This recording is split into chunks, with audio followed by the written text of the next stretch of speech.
Hello అందరికీ ఈరోజు special కాకరకాయ ఫ్రై. నా స్టైల్లో కాకరకాయ ఫ్రై చేశారనుకోండి, కాకరకాయ అంటే ఇష్టం లేని వాళ్ళు కూడా సూపర్గా తినేస్తారు, అంత టేస్టీగా ఉంటుంది. ఇలా కాకరకాయని సన్నగా కట్ చేసుకొని ఫ్రై చేసుకోవాలండి.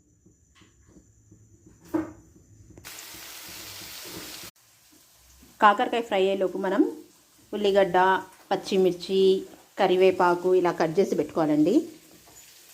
కాకరకాయలు ఒక 50% కుక్ అయ్యాక వీటిని ఇందులో వేసేయాలి.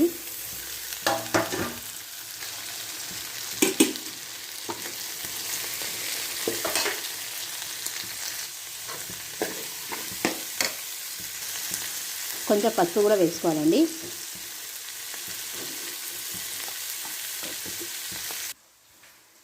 ఇలా ఎల్లిపాయ కారం ప్రిపేర్ చేసుకోవాలండి.